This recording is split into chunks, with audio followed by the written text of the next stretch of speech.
গল্পের আসর চ্যানেলে আপনাদেরকে স্বাগত জানাচ্ছি।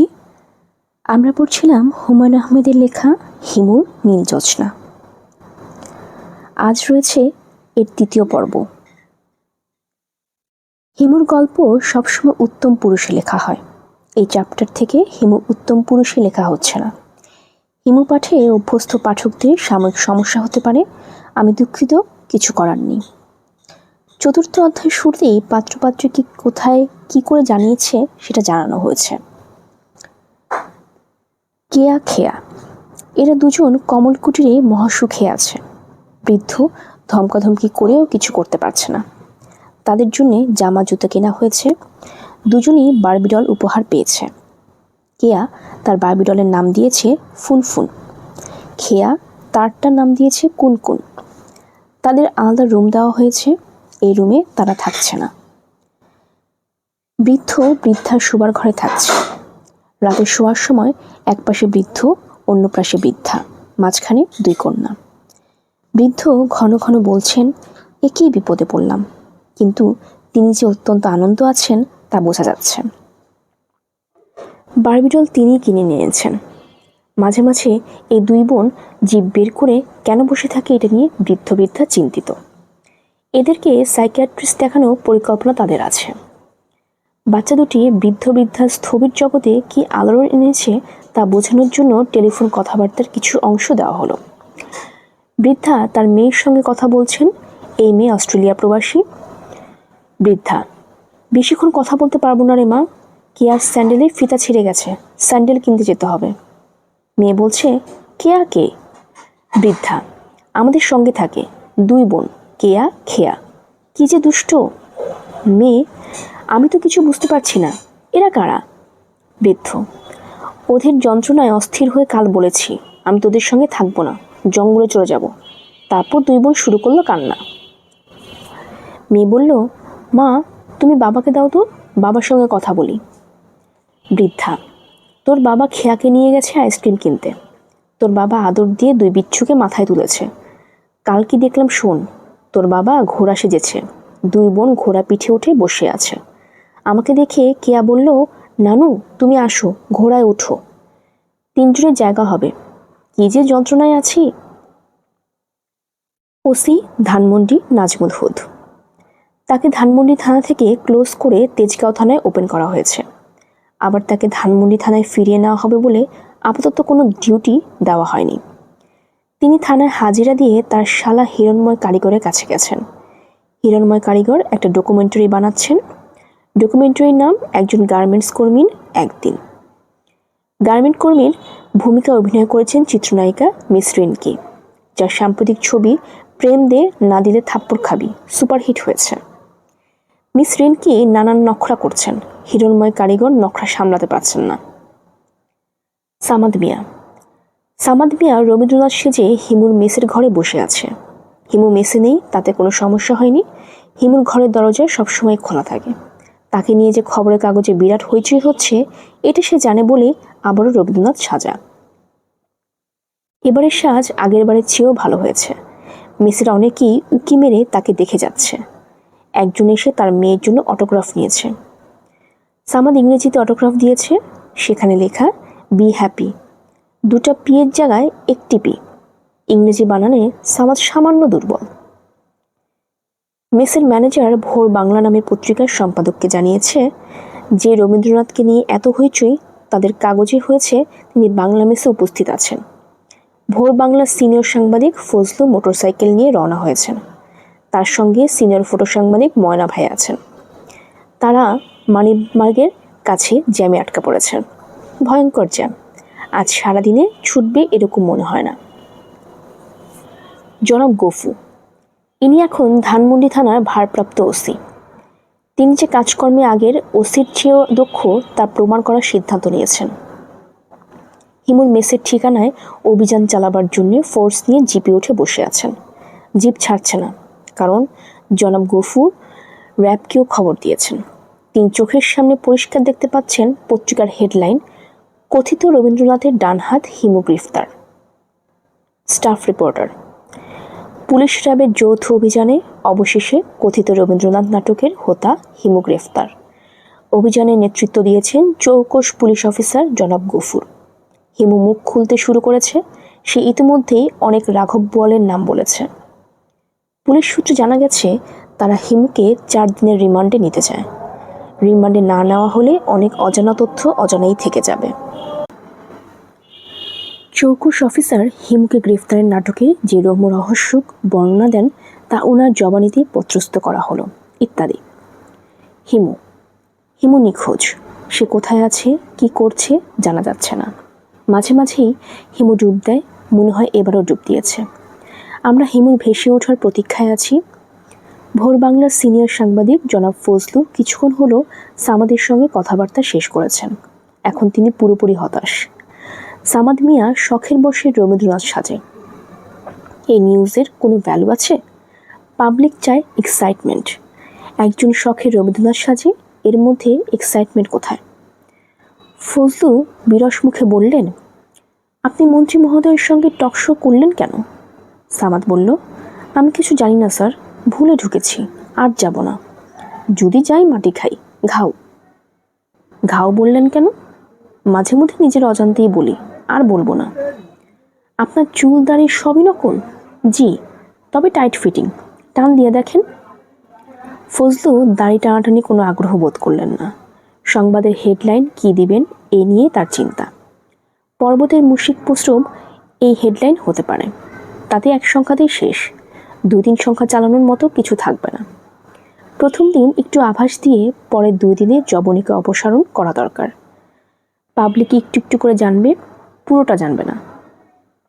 রবীন্দ্রনাথের লাইন দিয়ে নিউজ হতে পারে। শিরোনাম হবে, আজি হতে 100 বর্ষ পরে। 100 বর্ষ পরে সামাদ মিয়া নামের একজনের ইচ্ছা হলো রবীন্দ্রনাথ সাজবে, এই নিয়ে গল্প। প্রথম দিন রবীন্দ্রনাথ হিসেবে তার ছবি, দ্বিতীয় দিনে আসল সামাদের ছবি। শিরোনাম, কে এই সামাদ? ফারুক বললেন, দাড়ি গোফ খোলেন, আলখাল্লা খোলেন, নর্মাল ছবি তোলা হবে। মূর্ছনার সৌজন্যে নির্মিত ইবুক, লুঙ্গি গেঞ্জি। সামাদ দ্রুত আদেশ পালন করল। ময়না ভাই ছবি তুলতে তুলতে বললেন, স্যার আপনি পোশাকটা পরেন, আপনার একটা ছবি তুলে দেই। রবীন্দ্রনাথ সাজলে আপনাকে কেমন লাগে দেখি। ফারুক বললেন, এইসব ফাজলামি কি আর বয়স আছে? সামাদ বিনীত গলায় বলল, পড়েন না স্যার, গরিবের একটা রিকোয়েস্ট। ময়না ভাই বললেন, সুন্দর করে তুলে দেই, বাঁধিয়ে বাড়িতে রাখবেন, ভাবি মজা পাবেন। ফারুক বললেন, তোমার ভাবি মজা পাবে কথাটা ঠিক বলেছ। যে কোনো ফালতু জিনিসেই সে মজা পায়। দেখি দাড়ি গোফ পরাও, কুটকুট করবে না তো? ফারুক রবীন্দ্রনাথ সেজে 3টা ছবি তুললেন। ঘরের ভেতরে আলো কম, বারান্দায় এসে ছবি তুলতে হবে। থিম টেকে ছবি। বারান্দার রেলিংয়ে ঝুঁকে উদাস চোখে আকাশে মেঘমালা দেখতে দেখতে ছবি। ময়না ভাই একই সঙ্গে রবীন্দ্রনাথ এবং আকাশ ধরার চেষ্টা করছেন। এই সময় অফিসার গফুর র্যাব নিয়ে বারান্দায় ঢুকলেন। অত্যন্ত ক্ষিপ্রতায় কবিগুরুর হাতে হ্যান্ডকাফ পুড়ে দেওয়া হলো। তিনি ওয়াকিটকিতে তৎক্ষণাৎ ডিআইজি সাহেবকে জানালেন, কবিগুরু under arrest sir, over. Senior staff reporter এবং সিনিয়র ফটোগ্রাফার দুজনে থানা হাজতে। ভয়ঙ্কর অপরাধী ছাড়া কাউকে থানা হাজতে হ্যান্ডকাফ পুড়িয়ে রাখার নিয়ম নেই, কিন্তু সিনিয়র স্টাফ রিপোর্টার জনাব ফারুককে অতিরিক্ত নিরাপত্তার কারণে হ্যান্ডকাফ পুড়িয়ে রাখা হয়েছে। হাত বন্ধ থাকায় তিনি মুখ থেকে নকল চুলদাড়ি খুলতে পারেননি, আলখাল্লা খুলতে পারেননি। তাকে ভয়ঙ্কর চিন্তিত এবং বিমর্ষ দেখা যাচ্ছে। সেই তুলনায় সিনিয়র ফটোগ্রাফার ময়না ভাইকে বেশ স্বাভাবিক মনে হচ্ছে। তিনি বেশ আয়েশ করে সিগারেট টানছেন। ফারুক বললেন, হ্যান্ডকাফ খোলার ব্যবস্থা করুন, গলা চুলকাচ্ছে, চুলকাতে পারছি না। ময়না ভাই বললেন, আমি কিভাবে হ্যান্ডকাফ খুলব? চাবি তো আমার কাছে না। কোথায় চুলকাতে হবে ঠিক মতো বলুন, আমি চুলকিয়ে দিচ্ছি। গলা সামনের দিকে না পেছনের দিকে? আরেকটা কথা স্যার, বিপদে অস্থির হতে নাই, আপনি বেশ অস্থির। থানার সামনে ক্যামেরা হাতে বিভিন্ন চ্যানেলের লোকজন, এদের মধ্যে 2জন সাহেবও আছেন। তারা সিএনএন থেকে কভার করতে এসেছেন। তাদের কাউকে হাজতের সঙ্গে দেখা করতে দেওয়া হচ্ছে না। তবে শোনা যাচ্ছে পুরো ঘটনা জানিয়ে একটা প্রেস ব্রিফিং করা হবে। ব্রিফিং করবেন ভারপ্রাপ্ত ওসি জনাব গফুর। তিনি এখন বাথরুমে বসে আছেন। বাথরুমে নাপিত এসেছে, সে তাকে শেভ করে দিচ্ছে। সকালে তাড়াহুড়ার কারণে শেভ করা হয়নি। এগুলো ক্যামেরার সামনে মুখ ভর্তি খোঁচা খোঁচা দাড়ি নিয়ে যাওয়া যায় না। দ্রুত শেভ করতে গিয়ে ঝামেলা হয়েছে। নাপিতের খুরের টানে গালের কোনো ভেন কেটেছে, রক্ত পড়ছে, তুলা চেপেও রক্ত বন্ধ হচ্ছে না। নাপিত একটা পাকিস্তানি থাপ্পড় খেয়ে তবদা মেরে গেছে। প্রেস ব্রিফিং শুরু হয়েছে। গফুর গালে তুলা চেপে ধরেই সাংবাদিকদের সঙ্গে কথা বলছেন। দেশি বিদেশি সাংবাদিক ভাই ও বোনে আমরা গোপন সংবাদের ভিত্তিতে আমরা জানতে পারি কথিত রবীন্দ্রনাথ একটা মেজবাড়ি কক্ষে মিটিং করছে তার পরবর্তী কার্যক্রম ঠিক করার জন্য। কাল বিলম্ব না করে আমি থানার ফোর্স, 4 জন র্যাব ভাই এবং বিশেষ প্রশিক্ষণপ্রাপ্ত 2টি কুকুর নিয়ে অকুস্থলে হানা দিই। গোপন সূত্রে খবর বেশিরভাগ ক্ষেত্রে ভুল প্রমাণিত হয়। আল্লাহ পাক রব্বুল আলামিনের অনুগ্রহে এইবার ভুল প্রমাণিত হয়নি।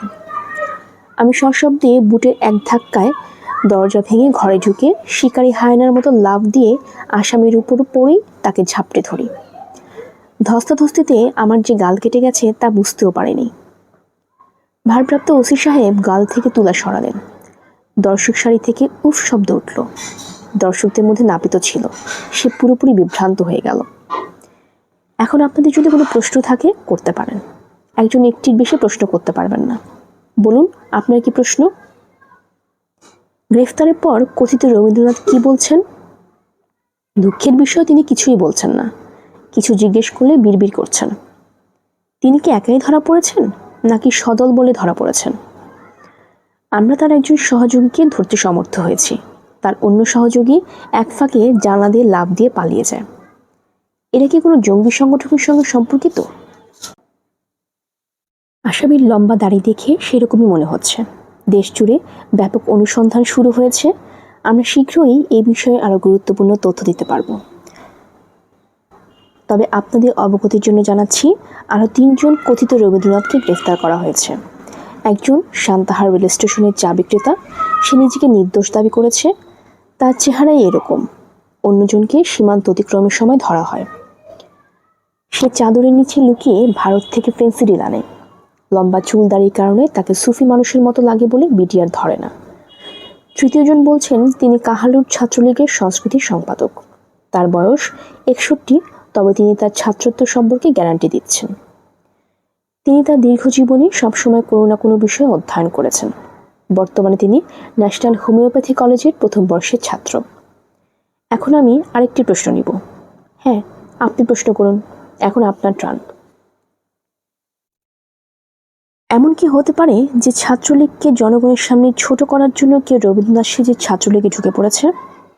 অবান্তর প্রশ্ন, জবাব দিব না। অবান্তর হবে কি জন্যে? পত্রপত্রিকায় দেখেছি অনেক শিবিরে ক্যাডার দাড়ি কামিয়ে ছাত্রলীগে ঢুকেছে, নিয়মিত শেভ করছে। পলিটিক্যাল প্রশ্নের জবাব দিব না। আমরা সরাসরি কর্মচারী, আমাদের কিছু বাধ্যবাধকতা আছে, তবে ঘটনা সত্য হতে পারে। ভোর বাংলার সম্পাদক থানায় এসেছেন। তিনি 2টি বৈঠক করেছেন। প্রথম বৈঠক সিনিয়র স্টাফ রিপোর্টার ফারুক খানের সঙ্গে। তাদের মধ্যে নিম্নলিখিত কথাবার্তা হয়। মূর্ছনার সৌজন্যে নির্মিত। সম্পাদক হতভম্ব, বিস্মিত, রাগান্বিত এবং হতাশাগ্রস্ত, সবই একই সঙ্গে। আপনি সাংবাদিকতার নামে এই কাজ করছেন? নিজেই রবীন্দ্রনাথ সেজে টকশোতে অংশ নিচ্ছেন, আবার নিজেই এই বিষয়ে রিপোর্ট করছেন, সাপ হয়ে দংশন করছেন, ওঝা হয়ে ঝাড়ছেন। ছি ছি ছি। ফারুক, ঘটনা এরকম না। সম্পাদক, ঘটনা কীরকম? আপনি কি অস্বীকার করবেন যে আপনি রবীন্দ্রনাথ সাজেননি? এখনও তো দাড়ি গোঁফ লাগিয়ে বসে আছেন। ফারুক, আমি গুছিয়ে কথা বলতে পারছি না, সব আওলা লেগেই যাচ্ছে। ময়না ভাই, প্লিজ ঘটনা কি হয়েছে বলুন। ময়না, স্যার, ওনার কোনো দোষ নাই, আমি ক্যামেরা হাতে বলছি। মাতাল যেমন মদের বোতলে হাত দিয়ে মিথ্যা কথা বলতে পারে না, ক্যামেরাম্যানও ক্যামেরায় হাত দিয়ে মিথ্যা বলতে পারে না। সম্পাদক, কথা পেঁচাবেন না, টু দ্য পয়েন্ট কথা বলুন। ময়না, সব দোষ আসলে ভাবির। সম্পাদক, এখানে ভাবি এলো কোত্থেকে? ভাবি কে? ময়না, ফারুক স্যারের স্ত্রী। ওনার অদ্ভুত স্বভাব, সব ফালতু জিনিসে ওনার আনন্দ। মেয়ে ছেলে এরকমই। কবি বলেছেন, স্ত্রী চরিত্রতম দেবানা জানন্তী, কুত্রাপি মনুষ্যা। এর অর্থ? সম্পাদক, ভ্যার ভ্যার করছেন কেন? ময়না, ভ্যার ভ্যার কখন করলাম? সম্পাদক: এই তো এখন করছেন, ইডিয়টের মতো ননস্টপ যা ইচ্ছে বলে যাচ্ছেন। ময়না: আমাকে ইডিয়ট বলেছেন? সম্পাদক: হ্যাঁ বলেছি, রাগ সামলাতে না পেরে বলেছি, সরি ফর দ্যাট। ময়না: তোর চাকরি আর করব না, আমি টেকনিক্যাল পার্সন, আমার চাকরির অভাব, তোর পত্রিকায় চাকরি না করলে কি হয়? সম্পাদক: তুই করছেন কেন এবং অশ্লীল কথা বলছেন কেন? ময়না: ভাই, রাগ সামলাতে না পেরেই তুই করছি, সরি ফর দ্যাট। এই নে তোর পত্রিকার ক্যামেরা। সম্পাদক: ক্যামেরা তো ভাঙা। ময়না: ক্যামেরা পুলিশ আছাড় দিয়ে ভেঙেছে, আমি ভাঙি নাই, সাহস থাকলে পুলিশের সাথে গিয়ে দরবার কর। সম্পাদক লেন্স ভাঙা ক্যামেরা হাতে উঠে দাঁড়ালেন। দ্বিতীয় বৈঠক। স্থান ওসি সাহেবের কক্ষ। সম্পাদক: আপনার সম্পর্কে আমার কিছু তথ্য আছে, সেন্সিটিভ কিছু তথ্য। গফুর হাসি মুখে বলছে, আপনি সাংবাদিক, আপনার কাছে তো তথ্য থাকবেই, আপনি রোগী হলে আপনার কাছে থাকতো পথ্য। সম্পাদক: রসিকতা করার চেষ্টা করবেন না, আমি উন্মাদ পত্রিকার সম্পাদক না, আমার পত্রিকার নাম ভোর বাংলা, যা বলছি মন দিয়ে শুনুন। একটা পত্রিকার অনেক ক্ষমতা, পত্রিকা এমন অনেক রিপোর্ট করতে পারে যে এক রিপোর্টে আপনার চাকরি শেষ, রিপোর্টের কারণে আপনাকে জেলের ভাত খেতে হচ্ছে। গফুর: কি রিপোর্ট? সম্পাদক: যেমন ধরুন, ভাসমান পতিতাদের কাছ থেকে আপনি নিয়মিত তাদের আয়ের একটা অংশ নিয়ে থাকেন। তাদের একজনের নাম সমিতা, তাকে প্রায়ই আপনার বিশেষ শারীরিক প্রয়োজনে সাড়া দিতে হয়। গফুর: সমিতা কে? সম্পাদক: বললাম না, ভাসমান পতিতা। সমিতা পত্রিকার বিশাল ইন্টারভিউ দিবে, সেই ইন্টারভিউ ছবি সহ ছাপা হবে। আপনারা পুলিশেরা যেমন ইচ্ছে মতো সাক্ষী হাজির করতে পারেন, আমরাও পারি ইচ্ছে মতো ইন্টারভিউর ব্যবস্থা করতে। নেপোলিয়নের মতো জেনারেল পত্রিকার ভয়ে অস্থির থাকতেন। আপনি কেউ না, ডোবার পুঁটি মাছ। পুঁটি মাছ আমি ধরবো না, ডোবা সেচে ফেলবো, আপনি শুকনো ডোবায় খাবি খাবেন। গফুর: আমাকে কি করতে হবে? সম্পাদক: রবীন্দ্রনাথ হিসেবে যাকে ধরেছেন তাকে ছেড়ে দিতে হবে। সে আমার পত্রিকার সিনিয়র স্টাফ রিপোর্টার, অত্যন্ত ভালো মানুষ, পাখি চক্রের রবীন্দ্রনাথ সেজেছে। গফুর: এখন তাকে ছাড়া কিভাবে সম্ভব? আমি কনফারেন্স করে বলেছি যে কথিত রবীন্দ্রনাথ ধরা পড়েছে। সাংবাদিকরা ছবি তুলেছে। সম্পাদক: দাড়িগো ফালখাল্লা সহ ছবি উঠেছে, চেহারা কিছুই বোঝা যাবে না। ফারুকের সঙ্গে ময়না বলে যে বদটাকে ধরেছেন, ওকে দাড়িগো পরিয়ে দিলেই হবে। বুঝতে পারছেন কি বলছি? গফুর একই সঙ্গে হতাশ, চিন্তিত, বিস্মিত এবং রাগত। সম্পাদক: কথা বলছেন না কেন? আপনি কি চান একজন রিপোর্টার আপনার পেছনে লাগিয়ে দিই, যাতে সে আপনার নারী নক্ষত্র বের করে নিয়ে আসতে পারে? আপনি নিশ্চয়ই কাউকে না কাউকে হাজতে পিটিয়ে মেরে ফেলতে বলেছেন, হার্ট অ্যাটাকে মারা গেছে। এখন বলুন, ফারুক কি ছাড়া পাচ্ছে? ওসি: অবশ্যই পাচ্ছে। আপনার মতো একটা মানুষের অনুরোধ আমি রাখবো না, তা কি হয়? সম্পাদক: ময়না বলে যেটা আছে ওইটাকে একটু সাজিয়ে সাইজ করে দেবেন, এটা আমার ব্যক্তিগত অনুরোধ। আগের অনুরোধ ছিল পত্রিকার পক্ষ থেকে। আপনার কি গল্প কবিতা লেখার বদভ্যাস আছে? জি না। গল্প কবিতা কিছু লেখা থাকলে পাঠিয়ে দেবেন, সাহিত্য পাতায় ছাপিয়ে দেব। ধানমন্ডি থানা ক্লোজ হওয়া ওসি নাজমুল হুদ অনেকদিন পর বিমল আনন্দ উপভোগ করছেন। চোর ডাকাতের পেছনে দৌড়াতে হচ্ছে না, গুরুত্বপূর্ণ মানুষজন টেলিফোনে গুরুত্বহীন বিষয় নিয়ে কথা বলছে না, মন্ত্রী মহোদয়ের পলিটিক্যাল এপিসরা হুমকি করছে না। তিনি তার শ্যালক হিরণময় কারিগরে কাজ দেখছেন। তার বসার জায়গা হয়েছে সুপারহিট নায়িকা মিস রিনকির কাছাকাছি। মাঝখানে দুটো ফাঁকা চেয়ার আছে। তিনি ইচ্ছা করলে একটা চেয়ার ডিঙিয়ে নায়িকার পাশে বসতে পারেন। যে কোনো কারণেই হোক তার সাহস হচ্ছে না। শোনা গেছে এই নায়িকা নানান নখরা করেন, তাকে তেমন কোনো নখরা করতে দেখা যাচ্ছে না। নায়িকা একটু পরপর হ্যান্ডব্যাগ থেকে আয়না বের করে এক দৃষ্টিতে আয়নার দিকে তাকিয়ে থাকছে। এটা নিশ্চয়ই নখরার মধ্যে পড়ে না। নাজমুল হুদকে নাস্তা দেওয়া হয়েছে, টেবলেট সাইজের সিঙ্গারা। নাজমুল হুদ অতি সুস্বাদু 6টা সিঙ্গারা খেয়ে ফেলেছেন, আরও খেতেন, চক্ষু লজ্জায় খেতে পারছেন না। নায়িকা মিস রিঙ্কির সামনেও কাঁচামরিচ পেঁয়াজ সহ এক গাদা সিঙ্গারা দেওয়া হয়েছে। নায়িকা একটা সিঙ্গারা ভেঙে খানিকটা মুখে দিয়ে মুখ বিকৃত করেছেন। এরপর ওসি সাহেবের পক্ষে 2 হাড়ি সিঙ্গারা খেয়ে ফেলা যায় না। কিছুক্ষণ আগে মিস রিঙ্কির একটা শট হয়েছে। গার্মেন্টস ফ্যাক্টরি থেকে বের হয়ে সে চুড়িওয়ালের কাছ থেকে কি সুন্দর করেই না চুরি কেনা অভিনয় করলো, অসাধারণ। মিস রিঙ্কির এদিক ওদিক তাকিয়ে বললেন, পানি খাবো। আশেপাশে কেউ নেই। ওসি সাহেব উঠে দাঁড়ালেন। কত বদমাইশকে নিজের হাতে চায়ের কাপ তুলে দিয়েছেন, আর ইনি সম্মানী মহিলা। অপূর্ব অভিনয়। মিস রিঙ্কি পানি গ্লাস হাতে নিলেন, ছোট্ট চুমুক দিলেন, জিভ ভেজানোর মতো কয়েক ফোঁটা পানি মুখে নিলেন। অন্যদিকে তাকিয়ে বললেন, ধন্যবাদ। নায়িকারা নায়ক ছাড়া অন্য কারো চোখের দিকে তাকিয়ে কথা বলে না। ওসি সাহেব বললেন, আপনার চুরি কেনার দৃশ্য দেখে মুগ্ধ হয়েছি। ও আচ্ছা, কেন মুগ্ধ হয়েছি বলবো? যদি বিরক্ত না হন অল্প কথায় বলি। মিস রিঙ্কি হ্যাঁ না কিছু বলল না। পানির গ্লাসে আরেকবার ছোট্ট চুমুক দিল। ওসি সাহেব বললেন, আপনি চুরিওয়ালের সামনে বসলেন, হাত ভর্তি করে চুরি পড়লেন, অনেক দরাদরি করলেন, দরে বলল না, মন খারাপ করে সব চুরি ফেরত দিলেন। হাত থেকে চুরি বের করার সময় 2টা চুরি ভেঙে গেল। আপনি ভাঙা চুরির দাম দিয়ে চলে যাচ্ছিলেন, আবার ফিরে এসে ভাঙা চুরি 2টা নিয়ে চলে গেলেন। অসাধারণ, অসাধারণ। আপনার হাতে অস্কার পুরস্কার থাকলে আজই একটা পেয়ে যেতেন। বসুন, দাঁড়িয়ে আছেন কেন? ওসি সাহেব বসলেন। রিঙ্কি বলল, এখানে যা করেছি সব নিজে বুদ্ধি খাটিয়ে করেছি। ডিরেক্টর শুধু বলেছে আপনি হাতে চুরি পরবেন, দাম না বনায় হাত থেকে চুরি খুলে দিয়ে চলে যাবেন। বাড়তি কাজ এবং চুরি ভেঙে যাওয়া, ভাঙা চুরির টাকা দেওয়া এবং ভাঙা চুরিতে আবার আসা, সব আমি আমার চিন্তা থেকে করেছি। আবারও বলছি, অসাধারণ। আপনাকে ধন্যবাদ। আমার কপাল খারাপ, সব অগামকা বগা ডিরেক্টরদের হাতে পড়ি। এই ডিরেক্টর কেমন? হিরণময় কারুগীর। অগামগা বগার মধ্যে কোনো ক্লাসে পড়ে? সে সর্বনিম্ন পর্যায়ে, বগা শ্রেণীর। বগার চেয়েও খারাপ, ছগা বলতে পারেন। ঠিকই বলেছেন, আসলেই ছগা। 2বার এসএসসি পাশ করেছে, ইন্টারমিডিয়েটে আটকে গেছে। সেদিন এক পত্রিকায় ছগার ইন্টারভিউ ছাপা হয়েছে। ছগা বলেছে সে অস্ট্রেলিয়া থেকে সিনেমাটোগ্রাফির উপর ডিগ্রি নিয়ে এসেছে। ডিগ্রি তো দূরের কথা, অস্ট্রেলিয়া কোথায় তাই ছগাটা জানে না। তাকে চিনেন? আমার ছোট শ্যালক। সরি, না জেনে অনেক কিছু বলেছি। না জেনে কেন বলবেন? জেনে শুনেই বলেছেন। হাতে চিনে মাহুতকে, সাপ চিনে ওঝাকে, নায়িকা চিনে ডিরেক্টরকে। আপনি খুব গুছিয়ে কথা বলেন। আপনি কি অভিনয় করেন? না, তবে আপনাকে দেখে অভিনয় করার ইচ্ছা হয়েছে।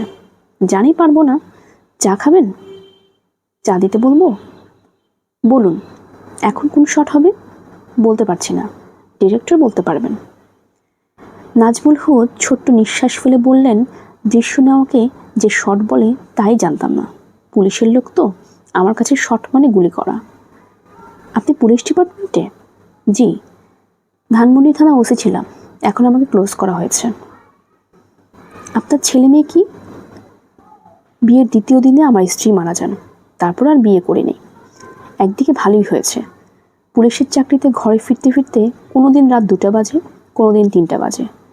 রেহেনুমা 2য় দিনে মরে গিয়ে বেঁচে গেছে। আপনার স্ত্রী বিয়ে 2য় দিনে মারা গেছেন শুনে খুব খারাপ লাগলো। আমার আসলেই মনটা খারাপ হয়ে গেছে। ওসি সাহেব বললেন, 2য় দিনে মারা গেছে এটা মন খারাপ করার মতো কোনো ঘটনা না। সে ফাঁস নিয়ে মারা গেছে, অন্য জায়গায় প্রণয় ছিল, জোর করে বিয়ে দিয়েছে, কাজেই বিয়ের শাড়ি ফ্যানের সঙ্গে লাগিয়ে ফাঁসিতে ঝুলে পড়েছে। ও গড, আপনার এই স্ত্রীর পরিবার সদস্যের সঙ্গে তারপরে আপনার যোগাযোগ আছে? কেন থাকবে না? রেহেনুমা মারা গেছে, তার বাবা মা ভাই বোন এরা তো বেঁচে আছে। রেহেনুমার ছোট ভাই ছোট বোন দুজনেই দুলাভাই বলতে বলতে পাগল। মিস রিঙ্কি ইতস্তত করে বললেন, কিছু মনে করবেন না, আপনি কি ঘুষ খান? খাওয়ার খুবই ইচ্ছা হয়, কিন্তু খাই না। সাহিত্যের ছাত্র ছিলাম, ঘুষ না খাওয়ার পেছনে এটা একটা কারণ। সাহিত্যের সঙ্গে অভাব যায়, ঘুষ যায় না।